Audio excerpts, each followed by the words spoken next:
Part 4, The Hack Driver. The lawyer realized that though Bill did not know about colleges and cities, but he had traveled around a lot of the country and had had a lot of jobs.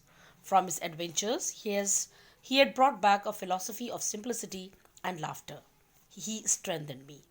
Now, the lawyer realized that though Bill had not gone to many colleges in the cities, but he had so much traveled in the countryside and he had done so many jobs. He had done variety of jobs, and because of that, he had collected a lot of knowledge, a lot of wisdom he has gained, and all those philosophic talks which he does, the laughter he has, that gave him new energy, that strengthened him.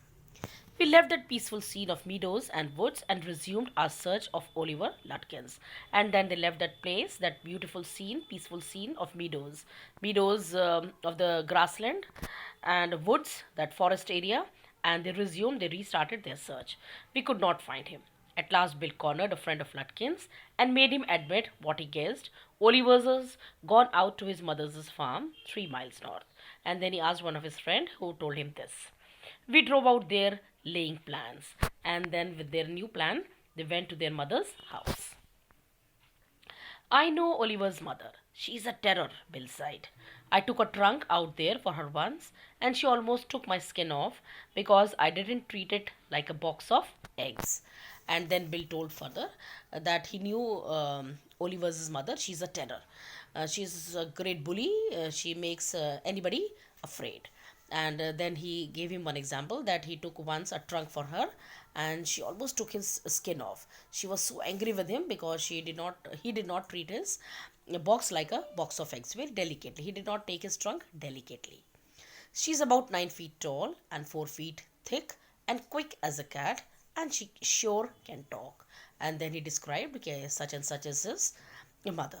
I'll bet Oliver heard that somebody's chasing him, and he has gone on there to hide behind his mother's skirt.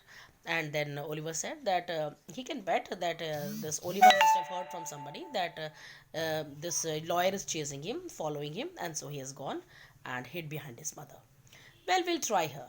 If you did better, let me do it, boy. You may be great at literature and law, but you haven't had real training in swearing. And then he tells him that he should go first. We drove into a poor farmyard. We were faced by an enormous and cheerful old woman. As soon as they went there, they were welcomed by this enormous, a big lady. My guide bravely went up to her and said, remember me, I am Bill Magnusson, the carter and the hackman. I want to find your son Oliver. I don't know anything about Oliver, and I don't want to, she shouted. Now look here, we have had just enough nonsense. This young man represents the court in the city, and if we have a legal right to search all properties for this Oliver Lutkins. And then Bill told that lady that they had enough of nonsense from this Oliver's side, and then he tells that this young man, he has come from the court, and they have a legal, lawful right to search his property, to search for him. Bill made me sound very important, and the woman was impressed. She retired into the kitchen, and we followed. And she was very much impressed, and she went into the kitchen. Then she seized an iron from the old fashioned stove and marched on us, shouting, you search all you want to, and if you don't mind getting burnt first. She shouted and laughed at her frightened retreat. And when she went in the kitchen, she brought an iron rod, and from the stove, old fashioned stove, and she shouted at them.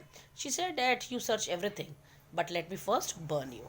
And then she shouted, and they laughed. They moved back from there. Let's get out of here. She'll murder us, Bill whispered. Outside, he said. Did you see her smile? She was laughing at us.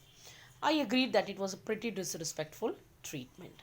We did, however, search the house, since it was only 1 story high. Bill went round it, peering in at all the windows. Now Bill searched all the house. It was a 1 story building only, and he was peeping inside to see what is inside. He searched inside all the windows also. We examined the barn and the stable. They also searched the barn, the granary where the grains are stored, and the stable where the horses are tied. We were reasonably certain that Lutkins was not there. It was nearly time for me to catch the afternoon train, and Bill drove me to the station. On the way to the city, I worried very little over my failure to find Lutkins. I was too busy thinking about Bill Magnuson.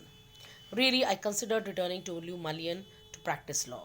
And when he was coming back, he was he was naturally, he was very little worried about that he could not find Lutkins, but he was thinking about that Bill Magnuson, that how magnificent that man is, and he wanted to go back to New Mullion to practice his law. If I had found Bill so deep and richly human, might I not grow to love Fritz and Gustav and 100 other slow spoken, simple, wise neighbors? And he was thinking that if he had found Bill so nice, so humane, so helpful, and then he thought that Fritz and the Gustav and hundreds of people there in this village, they must be so simple, they must be so wise, so slow spoken. I pictured an honest and happy life beyond the strict limits of universities and law firms. And then he realized how happy and how honest people they live beyond the limits of universities and the law firms.